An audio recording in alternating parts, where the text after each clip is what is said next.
نمرود کون تھا؟ آج کی اس ویڈیو میں ہم نمرود کے بارے میں جانیں گے کہ وہ کس قبیلے سے تھا اور اس نے ایسی کیا خطا کی تھی۔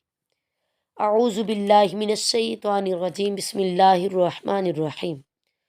الم تر الی الذی حاج ابراہیم فی ربہ ان اتاہ اللہ الملک اذ قال ابراہیم ربی الذی یحیی و یمیت انا احیی و امیت قال ابراہیم فإن یأتی بالشمس من المشرق فأتی بها من المغرب فبوہت الذی کفر اللہ لا یہدی القوم الظالمین۔ نمرود بن کنان حضرت ابراہیم کے دور میں کنان کا بادشاہ تھا۔ قرآن مجید میں نمرود کا نام صراحت کے ساتھ بیان نہیں ہوا، لیکن سورہ بقرہ اور سورہ انبیاء میں اس کا ذکر آیا ہے۔ وہ بت پرست تھا اور اس کی سلطنت میں بت پرستی رائج تھی۔ اس زمانے کے کاہنوں نے پیشن گوئی کی تھی کہ ایک لڑکا پیدا ہوگا جس کا نام ابراہیم ہوگا۔ وہ بت پرستی کا مقابلہ اور نمرود کی حکومت کا خاتمہ کرے گا۔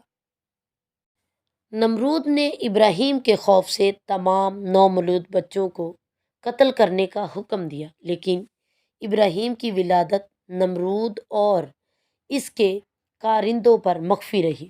بعض مورخین کے مطابق نمرود خدا کو ڈھونڈنے اور خدا کا مقابلہ کرنے کے لیے عقابوں کو آسمان پر لے گیا مگر ناکام لوٹ آیا۔ نمرود کے حکم سے ایک مینار بنایا گیا جس کی بلندی بہت زیادہ تھی۔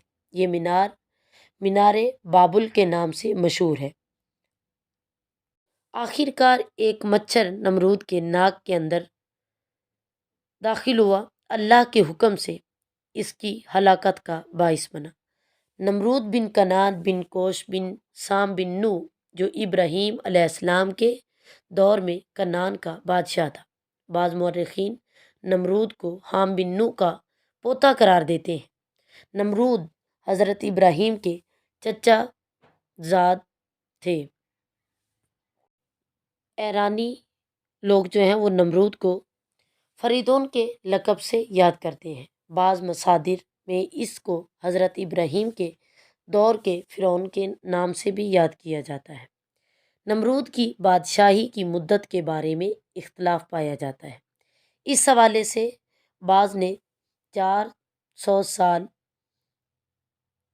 اور کچھ نے 270 سال اور سب سے کم 69 سال کا ذکر کیا گیا ہے۔ نمرود کے دور میں وقوع پذیر ہونے والا واقعات میں سے ایک واقعہ نومولود بچوں کا قتل بھی تھا۔ یہ واقعہ اس وقت پیش آیا جب انہوں نے پیشن گوئی کی کہ بابل میں عنقریب ایک بچہ پیدا ہونے والا ہے جس کا نام ابراہیم ہوگا، جو بت پرستی اور نمرود کی بادشاہی کے خاتمے کا باعث بنے گا۔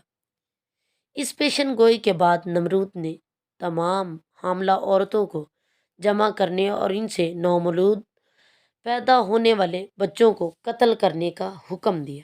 بعض تاریخی مصادر کے مطابق نمرود نے حضرت ابراہیم کو دنیا میں آنے سے روکنے کے لیے 4 سال کی مدت میں تقریباً 7000 بچوں کو قتل کروایا۔ ان تمام سختیوں کے باوجود حضرت ابراہیم مخفانہ طور پر پیدا ہوئے۔ جب ابراہیم کی والدہ کو درد ذی کا احساس ہو گیا تو وہ شہر سے باہر چلی گئی اور ایک غار میں بچہ جننے کے بعد غار کے منہ کو بند کر کے شہر واپس آ گئی۔ آپ کی والدہ ہر روز بچے کو دودھ دینے کے لیے مخفانہ طور پر غار میں جایا کرتی تھی۔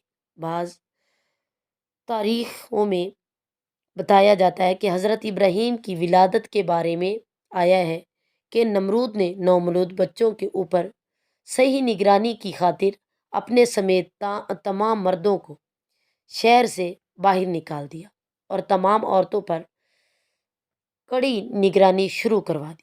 ایک دن نمرود اپنے وزیر کسی کام سے شہر روانہ کرنے پر مجبور ہو گیا۔